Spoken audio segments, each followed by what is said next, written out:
বিসমিল্লাহির রহমানির রহিম। ভাই ও বোনেরা, যে যেখান থেকে আমাকে দেখছেন এবং শুনছেন, আপনাদের সবাইকে আমার সালাম, আসসালামু আলাইকুম। আশা করি আপনারা ভালো আছেন, আমিও ভালো আছি। UK property gossip by Tasmina YouTube চ্যানেলের পক্ষ থেকে জানাই শুভেচ্ছা। আজ জানুয়ারি মাসের 28 তারিখ মঙ্গলবার 2025। এই মুহূর্তে লন্ডনের তাপমাত্রা আছে 8 ডিগ্রি সেলসিয়াস, তবে এটি অনুভব হচ্ছে 4 ডিগ্রি সেলসিয়াসের মতো। সকাল থেকেই অবিরাম বৃষ্টি হচ্ছে, এখনো গুড়ি গুড়ি বৃষ্টি আছে। তো ছাতাও সাথে আছে, কিন্তু ছাতা ধরলে ভিডিও করতে সমস্যা হয় বিধায় ছাতাটা বন্ধ করে রেখেছি।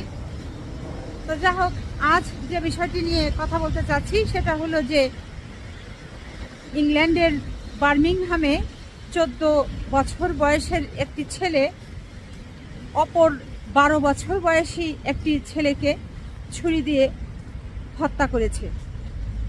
তো যুক্তরাজ্য ভিত্তিক অনেক সংবাদপত্র মাধ্যমে এই নিউজটি এসেছে গত 25শে জানুয়ারি। এটি আসলে খুব আশ্চর্য হবার মতো একটি ঘটনা যে যে বাচ্চাটি হত্যা করলো ছুরি দিয়ে, এই ছেলেটির বয়স মাত্র 14 বছর, আর যাকে হত্যা করলো তার বয়সও মাত্র 12 বছর। 12 বছর বয়সী এই ছেলেটিকেই ছুরিকাঘাত করে হত্যা করা হয়েছে। 14 বছর বয়সী যে ছেলেটি হত্যা করেছে তার নাম পুলিশ থেকে এখনো প্রকাশ করা হয়নি। কারণ হচ্ছে এই যুক্তরাজ্যের যে আইন আছে সেই আইন অনুযায়ী কোনো অপরাধীর বয়স যদি 18 বছরের নিচে হয় তাহলে তার নাম প্রকাশ করা যাবে না। কাজেই যিনি হত্যা করেছেন তার নামটি প্রকাশ করা হয়নি। আর যিনি হত্যা হয়েছেন 12 বছর বয়সী যে ছেলেটি, তার নাম হচ্ছে লিও রস। এই লিও রসের পরিবার অনেক মর্মাহত। তার পরিবার তাকে হারিয়ে পাগল প্রায় অবস্থা। লিওর মা বাবা, ভাই বোন, আত্মীয় স্বজন, বন্ধু বান্ধব যারা আছে সকলেই বলছে যে এই লিও রস বাচ্চাটি ছিল অত্যন্ত ভালো মনের একজন ছেলে। এই সেই বাচ্চাটি 12 বছর বয়সী এই লিও রস সেকেন্ডারি স্কুলে যেত, সেখানে পড়াশোনা করত। তার স্কুলের যে টিচার, ক্লাস টিচার, সকলেই তার মৃত্যুতে মর্মাহত এবং সেই স্কুলে একটি শোক বই প্রকাশ করা হয়েছে। সেই শোক বইয়ে স্কুলের সকলেই স্বাক্ষর করছে, তাদের মন্তব্য লিখছে।